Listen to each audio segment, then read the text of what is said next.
Oh, we are live. Silence of the Lambs. What's going on, Jerome? So Minnesota Vikings taking it to the Tennessee Titans, 16-3 in Nashville, and the Vikings starting off with yet another disaster. The whole fumble. The pitch with Darnold. People trying to put it on Darnold, but that was on Aaron Jones. Like, even if it was like an inch or two behind him, you got to come down with that ball. But yeah, it is what it is. And the Vikings. It feels weird. It makes me feel itchy when a couple of calls actually go our way. Frankly, I think that personal foul in the end zone was soft as hell, but I feel like it's almost a couple of makeup calls for the Rams game. And then also the horse collar out of bounds. Was it a horse collar out of bounds? No, but was it tackling him out of bounds and still a personal foul? Yes. So that one's not as bad as you would think. Derek Baker. Actually, first off, so it's that time of year. We're on the back end of November. Annual Thanksgiving food shelf fundraiser. Every dollar donated to the show, the rest of November will be sent to various Twin Cities food shelves, including our friends over at Every Meal.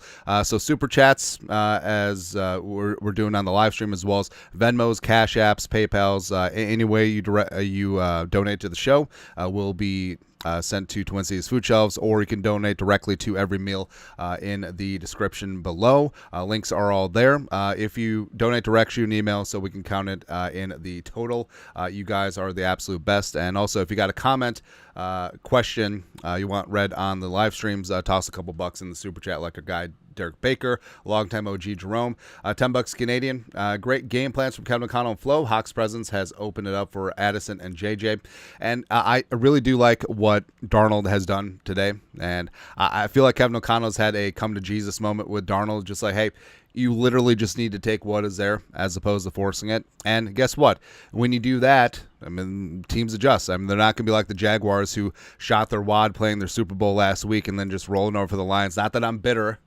Yeah, but you see that Addison is getting the rock, had that touchdown, also a couple tough catches.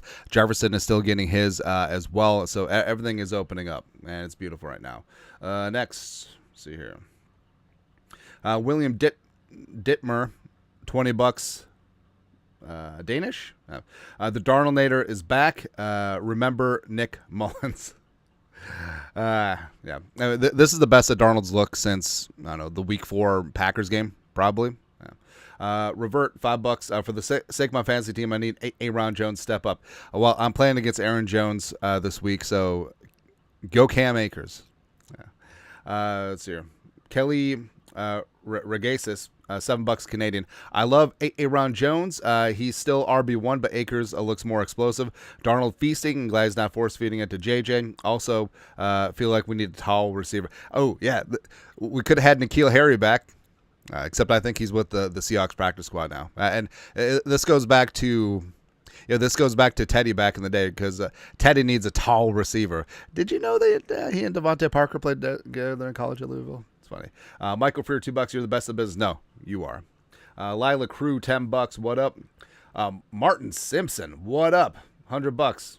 You're the best. You're fantastic. Thank you very much for contributing to the annual fundraiser. So overall, the Vikings rebounded from Fumblegate early on. The defense is just completely dominating and is dialed in. So the Titans have 86 yards of offense. 4 and 9 on third down, really. Huh. There's been a couple frustrating plays. The Calvin Ridley catch on Murph, the getting 19 yards on 1st and 20 after they got the holding penalty. But overall, can't really complain. It's just a third straight dominant showing for the defense. And you could say, well, it's just the Titans. I mean, the Lions play the Titans. Bears and the Packers play the Titans. It sort of is what it is. You play who you play, right? And also you point at the discrepancy in penalties. I mean, outside of that personal foul, which, yes, on a high leverage spot on 4th and 1, I mean, the rest of them have been earned, right? And, maybe that defensive holding on Baker at the end of the first half, like, that was a little bit ticky-tacky, but it's nice that Justin Jefferson is finally getting a superstar whistle. It's kind of awesome to see there. But overall, like I said, this first half has gone pretty much the Vikings way, and it's great to see. And defensively, like AVG AVG, probably the most underrated defensive player in the league, having 2 sacks, back-to-back plays in 2-minute drill, where he beat a double team twice on both of the plays. That's what's amazing, man. Dave Vetchart, $10. Skull from Twin Cities here. Let's make more memes out of Will Levis.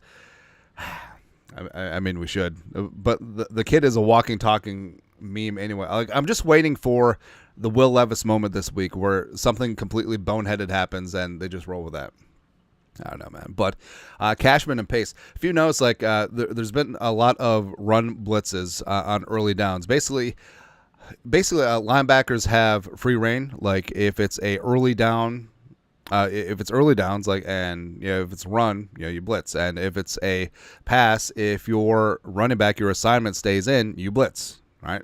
And that's the weird thing too, is when teams go max protect, and this assignment is generally true across the board, where the running back stays in, the tight end stays in, all of a sudden those defenders that were assigned to them in man coverage, they get to blitz. So sometimes going max protect actually begets more pressure, which is kind of interesting.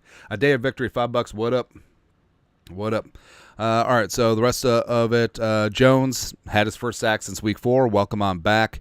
Van Ginkel's looking great. Grenard. I mean, Jonathan Grenard just does so many things that his closing speed in the open field on an early Will Levis run is just, it's scary quick. Scary quick. Van Ginkel has 7 tackles. Damn, Gina. NFC Defensive Player of the Week? Question mark? No, why not? Cashman's getting in there too. Cashman and Pace have just been destroying that A gap. You absolutely love to see it. And I'm just waiting. I feel like we're due for a couple Will Levis potatoes, right? A couple of meatballs served up there with some nice gravy and creme fraiche. Where, I mean, the Vikings get the ball to start the second half, march down, and put it in the end zone, make it 23-3. And then, I mean, pin your ears back and go get Will Levis. This should be a banner second half for the Vikings defense, talking about multiple sacks, a couple of turnovers. And, all right, so we got a new dryer. I don't know if you could hear in the background. We got a new dryer. I haven't gone through the manual yet, but every single time a cycle is done, it plays like a 30-second ditty. Na, na, na, na, na, na, na, na. I don't know how to turn it off. I'm turned off. I don't know. But either way, I mean, the Vikings definitely need to finish the second half strong. I mean, we've seen some lapses in the second half after dominant first half, but overall, it's great that they rallied after adversity and really got things going in this spot. And then at the Bears next week, but not thinking that far ahead. But look around the league, where'd this go? All right, so the Packers. Bears are actually leading. And they already started the second half. Damn. 3rd and 4 at the Green Bay 9, so they're looking for points again. You love to see that. Hey, one time, Bears, one time. The Jaguars, whatever. Whatever.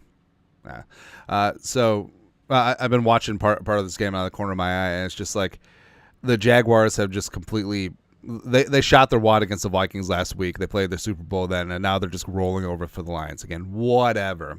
The Raiders and the Dolphins, your own thing. Rams on the road leading the Jameis Bowl. Yeah. Fair. Then let's see here. Last Jets, Colts, Ravens, Steelers. So that was a big time game. I always like the Steelers' chances in the spot.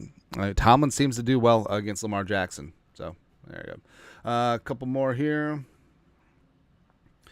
Day of victory, $5. Johansson, $5. That's right. And like I say, it's weird to feel good at halftime, man. Martin Simpson, $75. You're the best, and you were the best. What's the first 2 play calls on that last drive? Frustrating. Yeah, it is sort of frustrating, but I think that Kevin O'Connell has definitely called a good game so far. Love the aggressiveness on 4th down. Love taking a chance there, because even if the Vikings didn't get it down in the red zone and just giving the Titans the ball backed up, I mean, the defense is looking top dog. So I respect going after it there. Plus, it does seem like Kevin O'Connell has gotten Darnold in a much better groove and a much better headspace. And I think that Darnold is playing the best that he's played since early in the season. Last 4 games, I mean, That's not the right one. Jets, Lions, Rams. I mean, first 2 drive against the Rams. Some spots against the Lions, but I mean, it's been sort of touch and go. But he looks really dialed in, taking what's there, making some big time plays. Love the spin outs, just avoiding pressure. Houdini, like Mahomes type plays. It's good. Again, thank you very much, Martin Simpson. You're the man. Josh Browns, $5. Sam is looking good. Like what Akers is doing. Akers looking slippery. Jones, I don't know. Maybe that rib injury is still bothering him a little bit, but yeah, he doesn't look like the usual Aaron Jones, right? Let's see. Whoop whoop. Like I said in the other videos, have hope. That's right. All right, that's right. So close this game out. Strong second half. Keep your foot on the gas. Don't let the Titans crawl back into this thing. Get out of Nashville at 8-2, and then start focusing on the Bears. The Bears scored again.